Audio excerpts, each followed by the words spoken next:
북미 정상회담의 후속 조치가 지금 여러 가지로 논의되고 있죠. 이런 가운데 우리나라와 미국이 사실상 먼저 움직였습니다. 한미 양국의 군 당국이 오는 8월로 예정돼 어떤 을지 프리덤 가디언 훈련을 중단하겠다고 밝힌 거죠. 한미연합 군사훈련 중단 카드가 과연 북한의 성실한 비핵화 이행을 이끌어낼 수 있을지 주목되고 있습니다. 네, 하지만 북한의 구체적인 비핵화 이행이 없는 상황에서 한미연합 군사훈련을 중단하게 되면 심각한 안보 공백이 생긴다는 우려의 목소리도 나오고 있죠. 한미가 동시에 연합 군사훈련을 중단한 것의 의미는 무엇이고 또 주한미군 철수까지 거론되는 현재 상황 어떻게 봐야 되는지 군사 전문가와 함께 진단해 보겠습니다. 자주 국방 네트워크의 이루 사무국장입니다. 어서 오세요. 안녕하십니까? 네, 안녕하십니까? 을지 프리덤 가디언 UFG라고 하죠. 이게 이제 매년 치러지는데 이 훈련이 뭐 일시적이긴 하지만 중단됐다. 이거의 의미를 저희가 어떻게 해석해야 될지 이 부분부터 좀 설명해 주세요. 네, 매년 진행되는 훈련이기 때문에 뭐 한 해 정도 중단해도 괜찮겠지라는 생각하시는 분들이 굉장히 많습니다. 네. 지금 정상회담이 계속 이어지고 있고요. 남북 화해 무드, 한반도 평화 무드가 지금 계속되고 있는 가운데서 이러한 군사훈련을 한번 접어줌으로써 네. 북한과의 군사적 신뢰관계를 구축을 하고 한반도 평화 무드를 좀 더 가속화시키자 이런 주장들이 좀 많은데요. 사실 이 군사훈련을 중단한다는 거 우리가 안보 공백이라는 이야기를 많이 하지 않습니까? 네.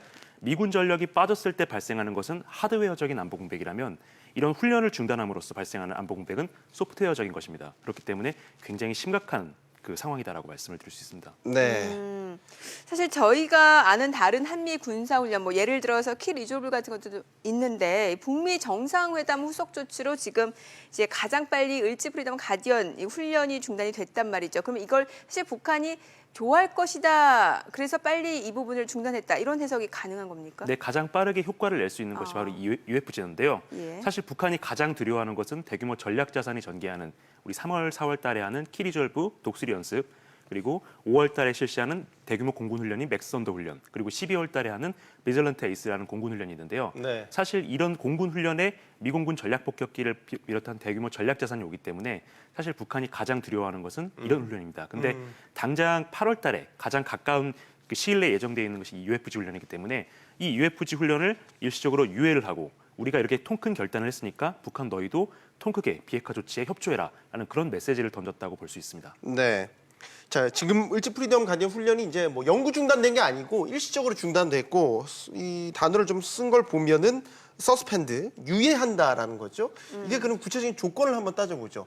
언제까지, 어떤 상황에서 언제까지 이게 중단된다는 건지요? 네, 이것이 일시적으로 중단하다, 지연하다 이런 뜻으로 지금 해석이 되는데요. 네. 이 한미 당국이 북한에 대해서 제시를 하고 있는 것은 이것이 완전히 중단된다, 사라지는 것이 아니고 북한이 비핵화 조치를 충분히 이행을 한다면은 그때까지는 계속해서 하지 않고 있겠다. 잠깐 중단한다라는 것을 의미합니다. 네. 단 과거 92년이나 93년에도 이런 한미 군사 훈련을 조건으로 해서 북한과 어떤 딜을 했던 적이 있는데 그때도 북한이 비핵화 이행 조치를 충분히 하지 않아서 곧바로 이 팀스피리트 훈련이 재개됐던 적이 있습니다. 네. 그때처럼 북한이 이번 북미 정상회담에서 언급했던 그 트럼프와 모종의 약속이 있었을 겁니다. 언제까지 어떤 행위를 하겠다. 그것을 지키지 않을 경우에는 한미 당국이 곧바로 훈련을 재개할 수 있다라는 그런 의미로 해석할 수 있습니다. 그렇군요. 사실 그런데 북한의 뭐 비핵화만큼이나 우리의 평화 안보도 굉장히 중요한 문제 아니겠습니까? 네. 그렇기 때문에 이번 훈련 중단이 뭐 결국에 안보 공백을 일으키는 것이 아니냐라는 그런 우려의 목소리도 분명 있는데 군사 전문가 입장에서 봤을 때 어떤 판단이 드십니까? 저는 크게 두 가지 측면에서 좀 우려가 됩니다. 예. 첫 번째는 이 주한미군이라는 것. 주한미군은 통상적으로 6개월에서 1년 단위로 보직이 바뀝니다. 미국에 있는 사람, 뭐 해외에 있는 사람이 들어와서 계속 보직이 바뀌는데요. 네. 새로 들어오다 보니까 자신이 새로 받은 보직과 직책에 대해서 전시에 어떤 임무를 수행하는지 그것에 대해서 종합적으로 연습해보는 기회가 필요합니다. 그런데 이 기회를 잃어버리게 되면 막상 상황이 터졌을 때 어떻게 해야 되는지 우왕좌왕하는 그런 상황이 발생할 수 있고요. 네. 두 번째는 일단 과거 사례를 한번 생각을 한번 해보겠습니다. 92년도에 북한이 IAEA 사찰단을 수용하기로 결정을 하고 네. 우리가 팀스피리트 훈련을 중단을 했습니다. 그런데 북한이 이 사찰을 갑자기 안 하겠다라고 해서 93년도에 위기가 조금씩 조성되기 시작해서 94년도에 재개를 했는데 94년도에 팀스피리트 훈련 재개하자마자 북한 측 수석 대표가 군사회담에서 이런 이야기를 했습니다. 서울 불바다. 즉 그렇죠. 굉장히 훈련의 재개는 곧바로 북한의 엄청난 반발로 이어질 수 있기 때문에 네. 사실 이 재개가 그 또 다른 한반도 긴장 관계를 조성할까 이것이 좀 두렵습니다. 아, 반대급부로 일시 유예한다고 했다가 뭐 상황이 안 좋아져서 다시 그러게요. 재개했었을 때 그 반발까지도 고려를 해야 됩니다. 고려를 해야 된다. 그럼 지금 이런 우려에 대해서 우리 정부, 그러니까 안보 공백에 대해서 어떤 대책을 마련한 상태에서 지금 훈련을 중단한 겁니까? 사실 어떤 대책이 있다고 말씀드리긴 좀 어렵습니다. 아, 예. 사실 이 훈련을 하면은 그 주한미군 한 17,000에서 18,000명 정도의 기존 병력과 더불어서 네. 해외에서 그 증원되는 미군의 지휘관, 참모, 통신 요원들이 들어옵니다. 근데 이것들이 들어오지 않고서 아까 제가 말씀드렸듯이 훈련은 소프트웨어적인 측면이기 때문에 다른 것을 이용해서 이 소프트웨어적인 것을 대체를 할 수가 없습니다. 그래서 현재로서는 이 훈련 유예로 인한 그 안보 공백을 대체할 수 있는 적절한 카드가 없는 상황입니다. 그렇군요. 자, 지금 저희가 한미연합훈련, UFG 훈련의 일시 중단에 대한 여러 가지 이야기를 해봤는데 또 다른 카드로 지금 거론되는 게 있습니다. 장사정포를 후방으로 배치하는 것을 이제 적극적으로 논의하겠다라는 거죠. 북한의 장사정포는 서울과 수도권까지 다 위협이 되기 때문에 특히 이제 재래식 무기로서 우리한테 굉장히 큰 위협으로 계속해서 거론이 되었던 부분인데 이 부분이 후방으로 배치된다는 게 논의된다. 이거를 또 저희가 어떻게 해석을 해야 될까요? 1994년도 기준으로 봤을 때 그때 서울 불바다 발언이 나오면서 네. 국민들이 패닉에 빠졌던 상황이 있었는데 네네. 사실 제가 그 포병 장교였고 대화력전 수행 장교로서 이 장사정포 위협에 대해서 정확하게 냉정하게 평가를 한다면 네. 사실 수도권 북방 지역에 약 340문 정도의 장사정포가 있습니다. 네. 그런데 이 340문이 동시에 발사할 수 있는 하루에 최대한 발사할 수 있는 그 포탄의 숫자가 4,000발이 되지 않고요. 이 북한의 장사정포는 사정거리를 늘리기 위해서 포탄의 위력을 크게 약화시켰기 때문에 이 4,000발이 떨어진다고 해서 서울이 불바다가 되지는 않습니다. 네. 단 우리가 94년부터 서울 불바다라는 그 단어로 인해서 국민들이 이 장사정포에 대한 공포가 굉장히 컸고 북한이 이것을 가지고 굉장히 훌륭한 협상 카드로 사용해왔던 측면이 있습니다. 이번에 우리가 그 북한의 장사정포를 후방으로 한 30에서 40km 정도 뒤로 물리고 우리도 이에 대한 상응하는 어떤 조치를 하겠다라는 그런 제안을 할 가능성이 있다라는 이야기가 나오고 있는데 네. 사실 북한의 장사정포는 94년도의 장사정포하고 지금의 장사정포하고 좀 많이 다릅니다. 그때는 한 60에서 80km 정도의 사정거리를 가진 장사정포였는데 네. 지금은 200km까지 사정거리가 늘어났습니다. 즉 40km 뒤로 빼더라도 어차피 수도권을 타격할 수 있는 건 마찬가지이기 때문에 이 장사정포 카드를 가지고 그 북한이 이것을 우리가 받아줄게. 대신 너희도 이에 상응하는 다른 카드를 내놔라. 하면서 어떤 우리에 대한 어떤 무리한 요구를 할 가능성이 있기 때문에 이 부분은 좀 신중하게 접근을 해야 됩니다. 그러니까 그게- 장사정포를 후방 배치한다고 한들 그렇게 큰 의미는 의미가 있는 건 없습니다. 아니네요. 이 타격 거리 자체가 늘어났기 때문에. 예, 그렇습니다. 자, 그러면은 북한이 가장 먼저, 그러니까 우리가 지금 을지 프리덤 훈련을 지금 중단하겠다라고 통큰 양보를 했으니까 그러면은 북한이 보여줄 수 있는 가장 긍정적인 카드? 제스처 뭐가 네, 있을까요? 제스처. 뭐 지금 가장 가능성이 큰 것은 장거리 미사일 로켓 엔진 연소 실험장의 폐기라든가 스커드 미사일 같은 이런 미사일들의 폐기 이런 이야기들이 나오고 있는데요. 사실 북한 입장에서는 이제 미사일 개발도 끝났기 때문에 미사일 개발 센터는 뭐 폐기해도 문제가 없는 것이고 스커드 미사일은 워낙에 노후됐기 때문에 네. 신형 미사일로 대체하면서 이것을 뭐 우리 이만큼 미사일 폐기했다 생색을 내면서 이제 실질적으로 우리가 얻는 효과가 없기 때문에 우리 군 당국에서 그 남북 군사 회담을 할 때 우리한테 진짜 위협이 되는 것이 무엇인지 이것을 목록화해서 북한에게 적극적으로 요구할 필요가 있다고 봅니다.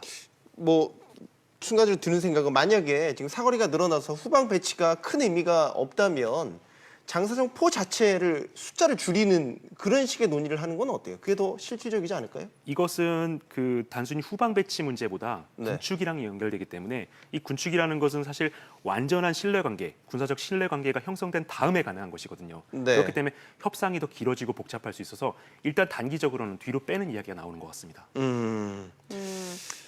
자, 연합훈련 얘기 다시 한번 해볼게요. 지금 일단 UFG 훈련이 일시 유예 조치가 내려졌단 말이죠.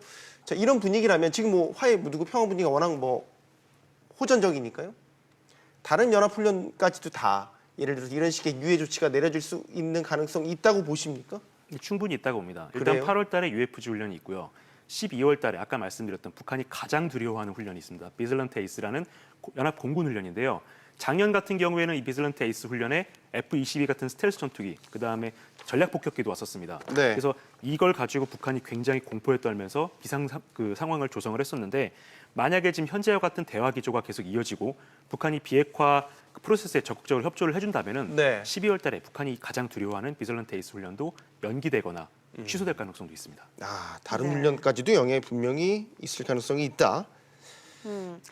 자, 지금은 그런데 이제 한반도 평화 무드가 굉장히 강한 상황입니다. 그렇기 때문에 좀 북한이 비핵화로 가기 위해서 어느 정도 좀 기다리는 시간이 필요하다라고 하면은 굳이 이 한 번 할 때마다 막대한 비용이 드는 한미 합동 군사훈련 자체를 할 필요가 있느냐 이런 이야기도 나오는 것 같은데 경제 논리로 봤을 때는 어떻게 판단해 볼 수 있을까요? 비용 문제. 네, 예. 한 3,000명 정도의 미군이 들어오는 외국에서 들어오는 이런 훈련을 실시할 때 통상적으로 들어가는 비용이 한 800억 원에서 1,000억 원 정도 된다고 합니다. 네. 이 직접적인 비용이 많이 들어간다라고 보기는 어렵습니다. 왜냐하면 우리 한반도 그리고 대한민국 경제에서 외국인 투자의 가장 큰 영향 변수 이것이 안보 관련된 리스크 아니겠습니까? 네. 이런 훈련을 함으로써 안보를 튼튼하게 한다면 이 리스크가 줄어들 것이고 이로 인해서 얻어지는 경제적 파급 효과는 이 800억 원보다는 훨씬 크다는 것이 전문가들의 중론이기 때문에 이런 경제적 논리로 그 군사훈련에 접근하는 것은 적절하지 않은 것 같습니다.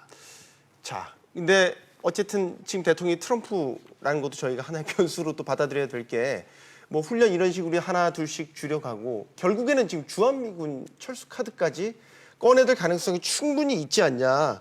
이런 것들이 단초가 되지 않겠냐. 이런 해석들이 나오고 있어서 트럼프 대통령의 큰 그림 안에 주한미군 철수라는 카드까지 들어있는 것 아니냐. 네, 저도 굉장히 두려워하는 그런 시나리오인데요. 네. 사실 미국의 입장에서는 주한미군을 더 이상 유지할 이유가 없습니다.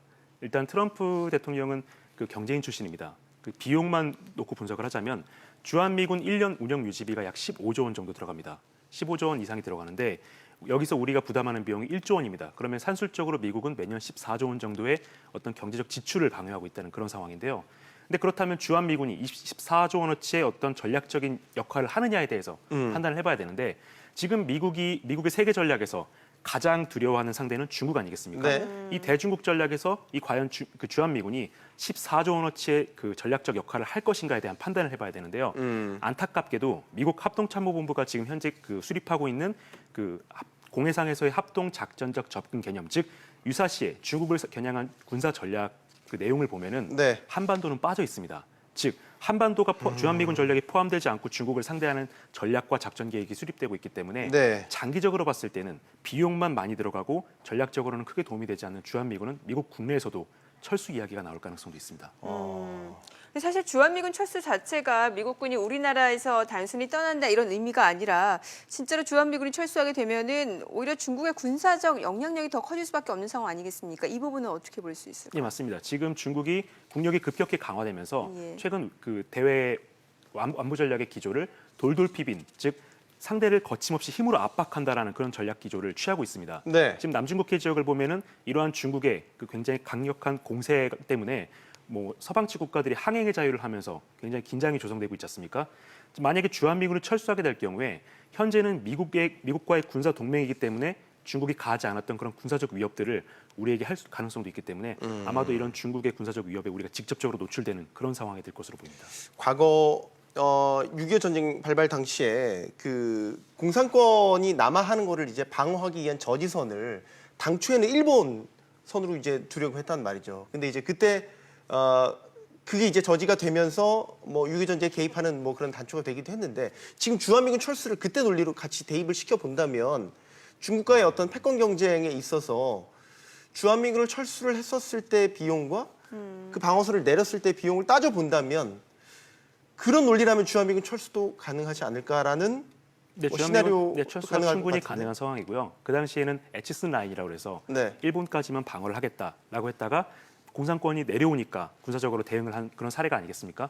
그런데 지금은 그 중국이 어떤 공산 군대를 규합을 해가지고 한반도를 침략하는 시나리오가 아니기 때문에 네. 지금 당시 서태평양 지역에서의 미국의 군사적인 헤게모니를 지키는 현재 수성 단계이기 때문에 수성에 가까운 전략이기 때문에 미국과 일본의 어떤 해상 군사력이 중국을 압도하고 있는 상황이지 않겠습니까? 네. 그래서 해상에서 방어선을 치고 막대한 비용과 그 운영 비용이 들어가는 주한미군은 뒤로 빼는 것이 경제적으로 보면 좀 더 합리적인 선택이 아닐까 싶습니다. 지금 어쨌든 비핵화라는 것을 무기로 북한만 지금 비싼 몸값이 돼 가고 있는 것 같은 게 지금 또 김정은이 방중이 또 전해졌단 말이죠. 군사적 측면에서 봤었을 때 북한과 중국의 긴밀한 협력 관계 이런 것들이 또 시사하는 바가 있을 것 같아서요. 이 부분은 저희가 또 종합적으로 어떻게 봐야 될까요? 네, 사실 북한과 중국은 경제적으로는 굉장히 밀접하지만 군사적으로는 사실상 적대적인 관계입니다. 이 김정일의 유운이기도 했고요. 네. 실제로 북한군의 군사 배치를 보면 유사시에 중국군이 들어와서 북한의 어떤 영향력을 행사하는 것을 굉장히 경계하는 형태로 배치가 되어 있습니다. 네. 이번 방중의 형태를 보면은 굉장히 많은 인원이 갔습니다. 지금 김여정 부부장 대신에 최룡해가 이제 대신 수행해서 최룡해와 박봉주 내각 총리가 같이 간 걸로 되어 있는데 네. 사실 이런 측면을 봐서도 북중 관계가 군사적인 협력 관계보다는 경제적인 협력 관계다. 왜냐하면 최룡해라든가 박봉주는 내각, 즉 그 내치에서 경제를 담당하는 사람들이기 때문에 이러한 실무자들을 대거 이끌고 중국에 갔다는 것은 중국으로부터 뭔가 얻어낼 것이 경제적으로 얻어낼 것이 있다라는 그런 의미로 해석을 해야 됩니다. 자, 어쨌든 한미연합훈련 유예이긴 하지만 일시 중단에 불러온 파장들 여러 가지 해석들을 낳고 있는 것 같습니다. 이희루 사무국장과 이야기 나눠봤습니다. 오늘 고맙습니다. 감사합니다. 잘 들었습니다.